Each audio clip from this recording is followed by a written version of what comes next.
Hello student, এখন এই ভিডিওতে আমি তোমাদের সামনে আলোচনা করব। আজকে তোমাদের কমার্শিয়াল ল এবং প্রিলিমিনারি অফ অডিটিং এর এক্সামটা ছিল।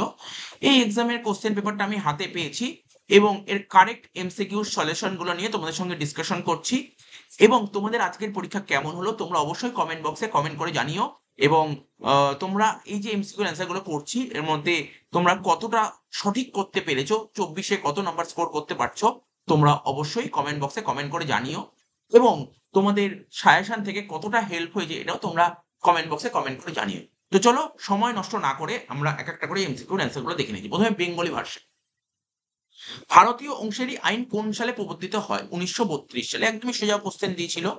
নেক্সট, ভারতীয় অংশীদারি আইন অনুযায়ী অংশীদারদের দায় কি? এখানে তো অপশন নেই, এখানে তো একটা অপশন নেই। অংশীদারদের দায় কি হয়? অসীম দায় হয়। তো নেই, তাই কারেক্ট অ্যান্সার লিখবো এদের কোনোটিই নয়। এবার বলছে অংশীদারদের ক্ষমতার ধরনগুলো কি? ব্যক্ত এবং অনুক্ত দুটোই। কারেক্ট অ্যান্সার হবে সি। নেক্সট কোশ্চেন বলছে চেকে উল্লিখিত তারিখ থেকে চেকের মেয়াদ হলো কত মাস? 3 মাস। নেক্সট, হস্তান্তরযোগ্য দলিল আইনের কোন ধারায় প্রতিশ্রুতি পত্রের সংজ্ঞা দেওয়া আছে? 4 নম্বর ধারায়। নেক্সট, নিম্নলিখিত কোনটি একটি হস্তান্তরযোগ্য দলিলের বৈশিষ্ট্যের অন্তর্গত নয়? মুদ্রিত। অ্যান্সার হবে মুদ্রিত। নেক্সট, বাণিজ্যিক হুন্ডিতে কে বা কারা স্বীকৃতি দিতে পারে না? বাণিজ্যিক হুন্ডিতে এদের সকলেই হবে কারেক্ট অ্যান্সার। নেক্সট, যে চেকের টাকা যে কোনো দাখিলকারীর দ্বারা ব্যাংকে প্রদান করলে পাওয়া যায় তাকে কি বলে? বাহক দেয় চেক। প্রত্যেক বীমা চুক্তির ক্ষেত্রে বীমাযোগ্য স্বার্থ হলো আবশ্যিক। নেক্সট, একই বীমাপত্রে যখন বিভিন্ন কারণে হওয়া ক্ষতির জন্য ক্ষতিপূরণ শর্ত থাকে তখন তাকে কি বলে? তখন তাকে সংযুক্ত বীমা বলে। সংযুক্ত বীমা। কোন বীমাকে নিশ্চয়তা চুক্তি বলে? জীবন বীমাকে নিশ্চয়তা চুক্তি বলে। 11টা হলো। নেক্সট নেক্সট বলেছে তোমার 12 নম্বর বলেছে তোমার বীমার প্রেক্ষাপটে কজা প্রক্সিমা শব্দটি অর্থ কি? ক্ষতির প্রধান কারণ। 13 নম্বর, ভারতে সামাজিক নিরীক্ষা পরিচালন করা হলো এটা হবে ঐচ্ছিক। নেক্সট, 14 নম্বর, ড্যাশ এর কাছে ব্যবস্থা নিরীক্ষার প্রতিবেদন পেশ করা হয় কার কাছে? পরিচালক মন্ডলীর কাছে। নেক্সট, কোম্পানি আইন 2013 ড্যাশ ধারার অধীনে পরিবাহী নিরীক্ষা উল্লিখিত আছে 148। নেক্সট, 15 পর চলে আসি আমরা 16 নম্বরে।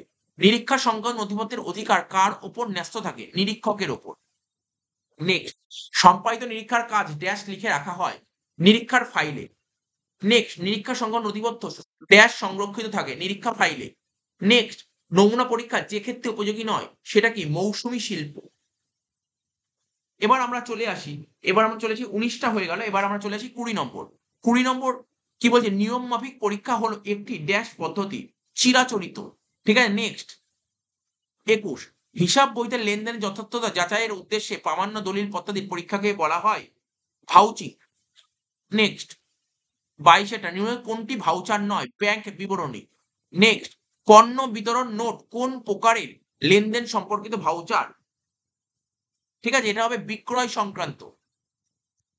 নেক্সট, গ্রাহকদের জারি করা নগদ রসিদ এক রকমের কি? গ্রাহকদের জারি করা নগদ রসিদ এক রকমের হলো এটা এক ধরনের বাহ্যিক ভাউচার। 24টা হয়ে গেল। এবার দেখো এসএকিউ গুলো তো সবকটাই কমন। এসএকিউ তো এমন না যে আনকমন বানিয়ে লিখতে হবে না, সবকটাই কমন।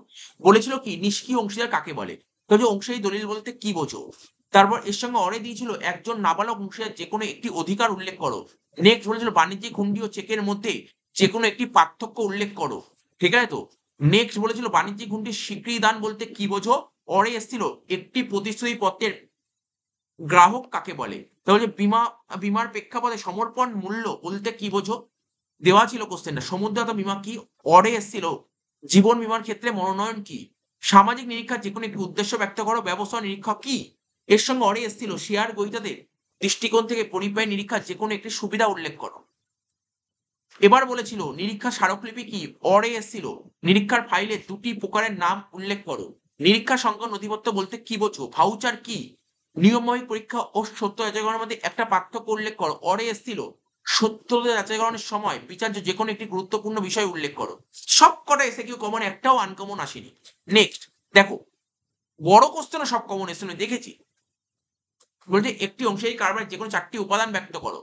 অরে এসেছিল ভারতীয় অংশীদারি আইনের ধারা 12 ও 13 অনুযায়ী অংশীদারদের কর্তব্যগুলি উল্লেখ করো। তারপর বলছিল হস্তান্তরযোগ্য দলিলের পৃষ্ঠাঙ্কন বলতে কি বোঝো? যে কোনো এক ধরনের পৃষ্ঠাঙ্কন সংক্ষেপে ব্যাখ্যা করো। হস্তান্তরযোগ্য দলিলের ধারক ও যথাকালে ধারকের মধ্যে যে কোনো 4টি পার্থক্য লেখো। কমন কোশ্চেন, একদম কমন কোশ্চেন, পরে এসেছিল। একটি প্রতিশ্রুতিপত্রে যে কোনো 4টি অপরিহার্য উপাদান উল্লেখ করো।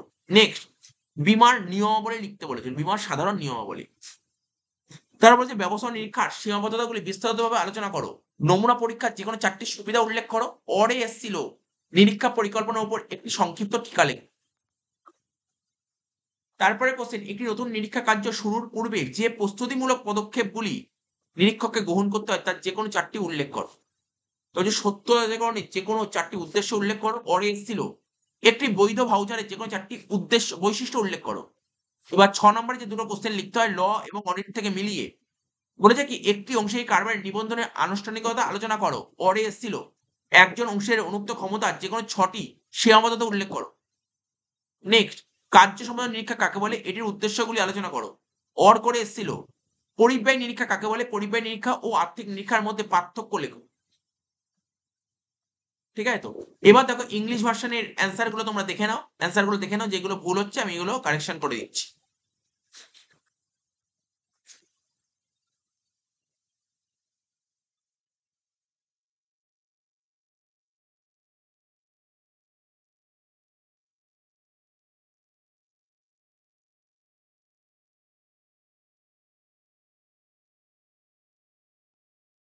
এটা প্রিন্টেড হবে।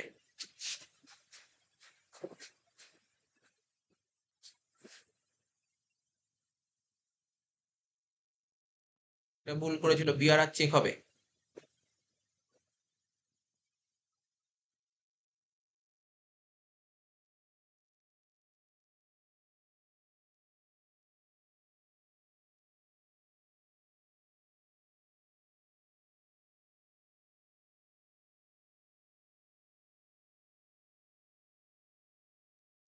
অডিটর হবে,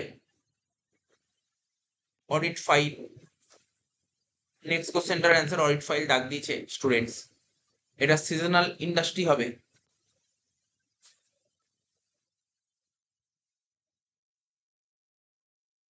এটা ঠিক আছে, ট্র্যাডিশনাল হবে। তারপরটাও ঠিক আছে, ভাউচিং হবে। তারপর একটা ব্যাংক স্টেটমেন্ট হবে, ব্যাংক স্টেটমেন্ট। তারপর একটা হবে sales related, and last one external voucher. এই ছিল তোমার এমসিকিউ। এবার এমসিকিউ কোশ্চেন গুলো জাস্ট একবার দেখে নাও, চোখ বুলিয়ে নাও।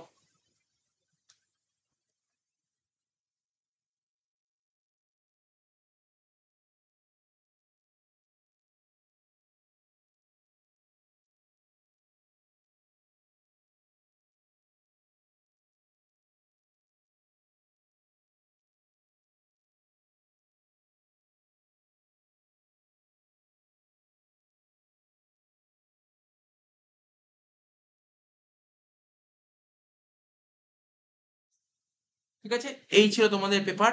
তো পেপারটার আমি কারেক্ট অ্যান্সার গুলো করে দিলাম। তো তোমরা অবশ্যই কমেন্ট বক্সে জানিও 36-এর মধ্যে অ্যাটলিস্ট 24 নম্বর মধ্যে তোমরা কটা এমসিকিউ রাইট করছো, এটা অবশ্যই কমেন্ট বক্সে কমেন্ট করে জানিও। কোনো এমসিকিউ গন্ডগোল থাকলে, ডাউট থাকলে তোমরা অবশ্যই সেটাও কমেন্ট বক্সে জানিও। আমি ওটা চেক করে পিন কমেন্ট করে দেবো। ঠিক আছে, চলো টাটা বাই বাই। এই ভিডিওতে আমরা এখানে শেষ করছি, আবার নতুন একটা ভিডিও হাজির হবো। ঠিক আছে।